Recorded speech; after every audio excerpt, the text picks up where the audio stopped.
Yo, what's good, YouTube, man?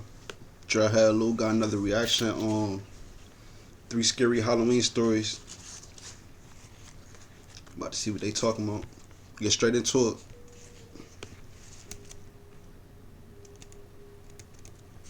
It was 2018, and I was still in middle school at the time. Me and my friend group were really excited for Halloween, mostly because we knew this would probably be our last year trick-or-treating, since we were getting too old for But he it. said he was how old? Oh, Me and my friend group were really excited for, and I was still in middle school at the time. middle school. Me and my friend group were Wait, really how excited. old though? It was 2018, and I was still in middle school at the time. Me and my friend group were really excited for Halloween, mostly because we knew this would probably be our last year trick-or-treating, since we were getting too old for it. I ain't gonna lie. I'm trying to remember when the last time I went like when I stopped. Yeah, it had to be about middle school. Last time I went. Yeah, that is a little too old. Our school only had a half day, which was really nice, but we didn't meet up until 5. By then, the sun was starting to set, which got us all more in the mood to go running around and get as much candy. Where you live at? See, in New York, like the sunset. Like when it's not summertime, the sun it start getting dark at like 6:30. As possible. There were 3 of us, all just wearing black clothes with random masks we'd found a couple days before. It was pretty low effort, but still enough to pass as trick-or-treaters. Anyway, we started by meeting at my house, then moved our way through the neighborhood. Our goal was to get to the other side of the neighborhood, where there were custom houses on a street where all the rich people lived. It was separated from the Gotta rest go of the to the rich people houses and house. quite the walk, but we knew that they'd have to be handing out full-sized candy. Facts. We stopped by most of the houses on the way there, taking us almost 2 hours before we got to the big houses. By then, most of the other kids had gone home, and the sidewalks were mostly empty. It was late, since we'd started a bit behind, but it wasn't so late that people would be going to bed or anything. As we walked up to each big house, though, we realized a mistake in our plan. All the houses were really far apart. It took probably 5 minutes of walking to each door, so we had to jog to every house just so we could get through them all in time. By the time we finished, the last few houses had all their lights off, and no more people were answering their doors. It was just past 9 p.m., so it was really dark out and really late. We all agreed it was time to go and head back to my house so we could watch some movies and eat some of the candy. But just as we began walking down the street, we saw a man walking toward us. It was way too dark to Y'all better turn around and dip. see what he looked like, but it was definitely an adult wearing a hood covering his face, Yeah. and he was alone. It was just us and him on the road. We all felt a little weird that someone would be walking around like that on a holiday where kids were running around, so we moved over to the other side of the road. As we passed the man, he watched us from the other side. He tried to hide it, but it was pretty obvious he was looking right at us. This was Yeah, you most definitely got to dip. Say you in middle school, it's 3 y'all. You never know. He probably got a gun or anything. Like, you gotta think about it too. Like, them kid predators, they go be out on Halloween because they know all the kids go be out. really weird behavior, and none of us wanted to stick around. But we were all exhausted from having to run from house to house over the past couple hours, so we opted for just walking quickly and checking behind us to make sure we weren't being followed. Nah, y'all better. After a few minutes, we felt like we'd put a good distance between us, but out of nowhere, my friend in front stopped abruptly, causing me to bump into him and stumble back. I jokingly called him a few choice words, but when I looked up, I immediately went quiet. There was a hooded man standing at the side of one of the houses ahead, hiding between the trees in the woods just outside of the reach of the streetlights. Wow. All we could see was his figure, but from the looks of it, it had to be the same man we'd just seen. He was just standing there, as if he was waiting for us to get closer. We were all whispering to each other as we stood in the road and tried to decide what to do, but there wasn't much to decide on.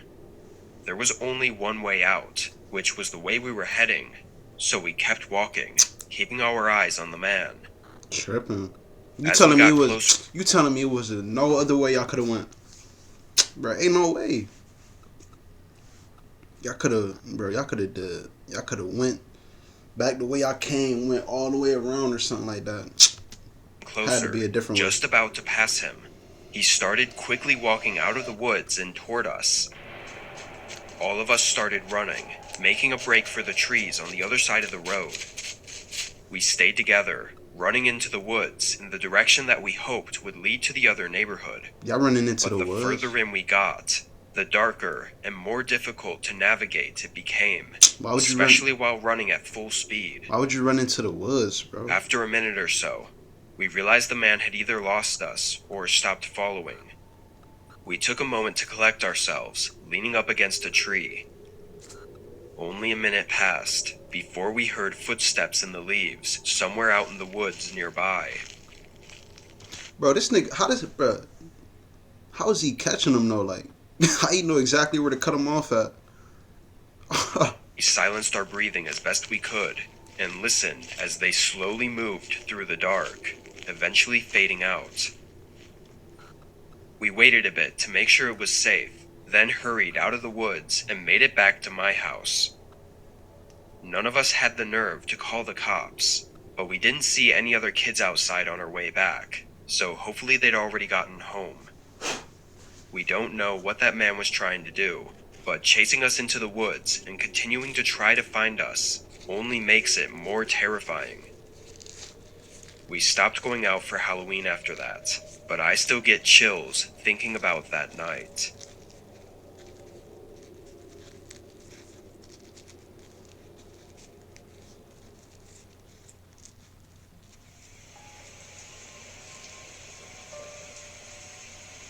I'm 26, and this happened last Halloween. I live alone in a small house in a normal neighborhood, and every Halloween was always the same. A bunch of kids would come by for candy until around 7 or 8, and then I'd stay up and watch whatever movies were playing on TV. I was never much to celebrate or party. I actually preferred to just hand out candy and spend the night alone. On this day, kids started showing up around 3 and continued to flood in until 7. That's mad Then a early. few more groups slowly trickled in 3 before I o'clock. figured it was slow enough to crazy. start watching some movies.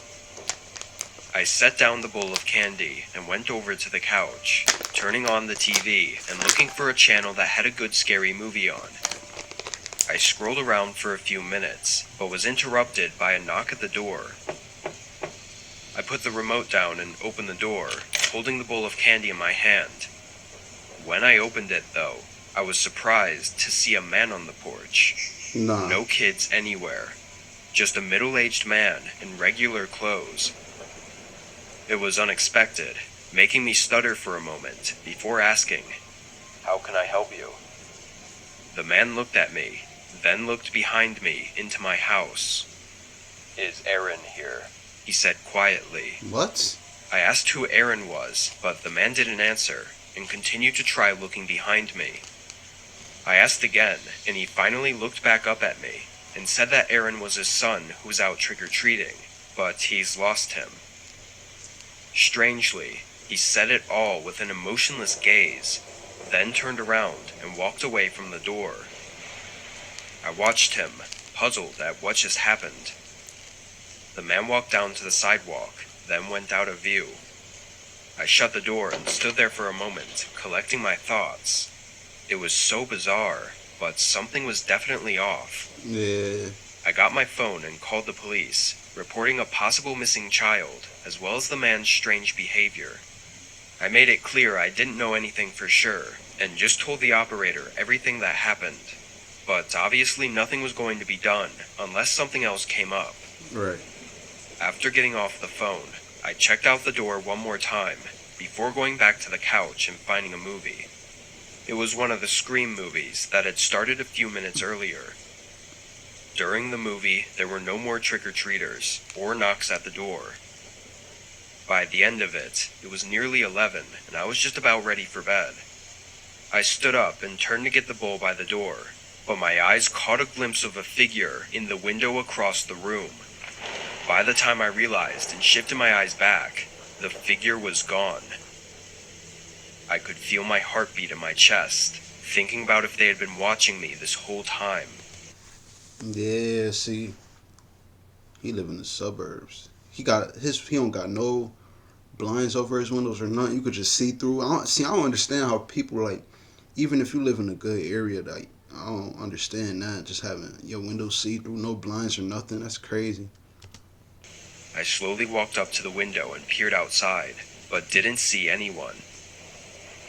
Although I'd only caught a glimpse of them, I knew for sure that it was a person, so I was reasonably horrified. I backed away and went over to the front door, looking out the peephole. Nobody was out there. Getting even more nervous, I turned back around and suddenly saw an object slam against the outside of the window, forming a huge crack in the glass. Oh, he trying to break in. A figure stood behind it, looking over at me before running toward the backyard. I quickly dialed 911 again and stayed in the hallway, looking all around at the windows. But after a minute passed, and then another, whoever was out there had left. Police did what they could, but there wasn't much I could help with.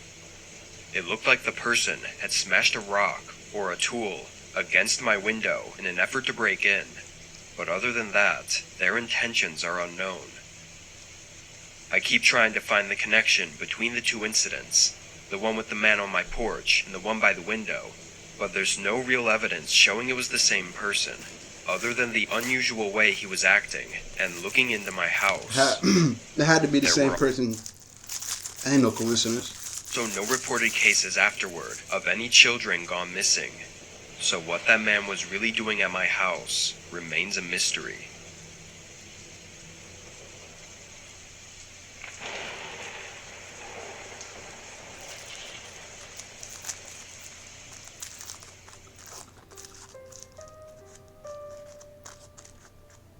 Two years ago, me and my best friend, V, were hanging out on Halloween night.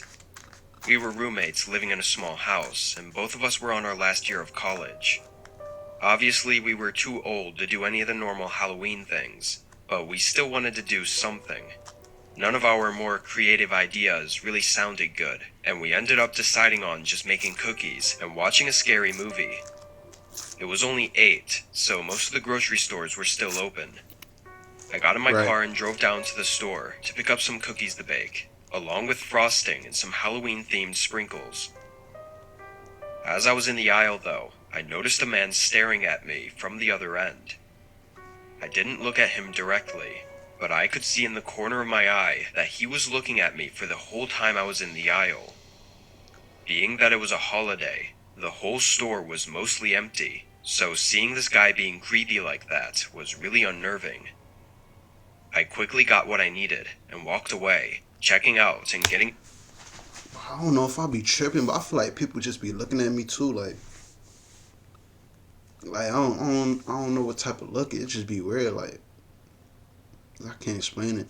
I caught somebody looking at me today, like it just be happening all the time. Like I look up, I'm minding my business, I'm in my car. I just look up. He looking dead at me. So he look away. I'm like, that was weird. About a couple minutes ago, I just look up. As soon as I look up, his head dropped down. He was looking. I'm like, bro, I don't know, bro. I don't know what it is. My car. By the time I was out of the parking lot and onto the main road, I'd already forgotten about the man in the store. He following you. As I drove, there were very few cars out. I guess most people had already checked in for the night. I pulled into my street and parked on the driveway, but as I got out with the groceries, a car passed by the house. They were going really slow, like maybe 5 miles per hour. Their windows were tinted, so I couldn't see who was inside or what they were doing. But once they got past my driveway, they sped up and drove off, making it clear that they were purposefully going slow only by my house. It made me feel a little uncomfortable.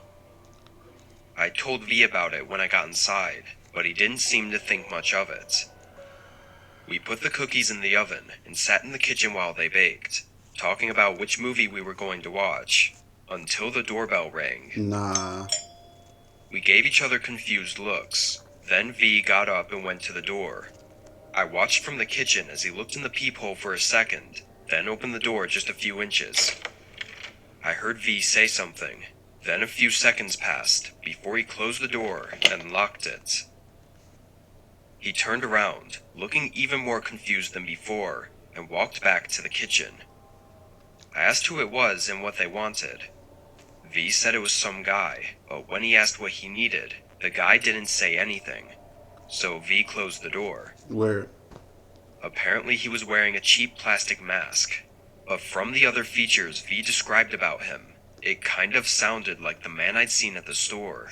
Ain't no I coincidence. didn't know if it was just me being paranoid though. No, bro. See,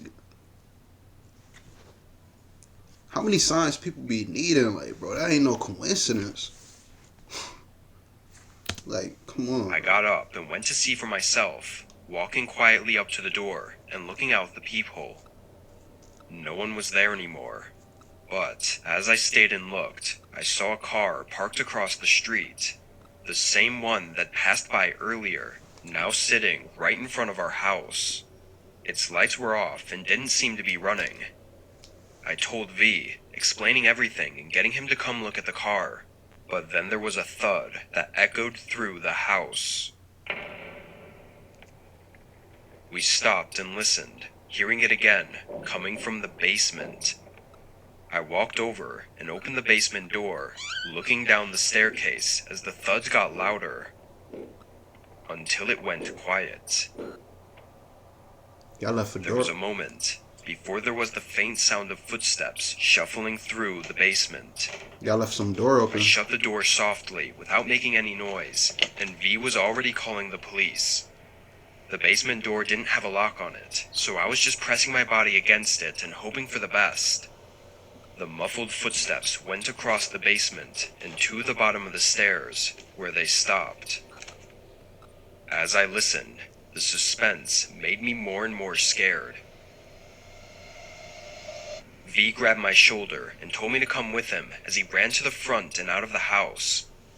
We quickly got in my car and drove a few streets down, then waited for the police to arrive. When they did, nobody was inside. But the basement door was wide open, and in the basement were shoe prints coming from the window well that had been broken open. Yeah. The car was gone, so the man had of course driven away, but it seemed like he left as soon as he noticed we weren't in the house anymore, because he didn't take anything. Whoever that guy was had followed me from the store, stalked us, and then broke in. We don't know why he did any of it, but I just hope that I never have to find out. Yeah, man. People, there's a lot of weird people out there, crazy people. You tripping.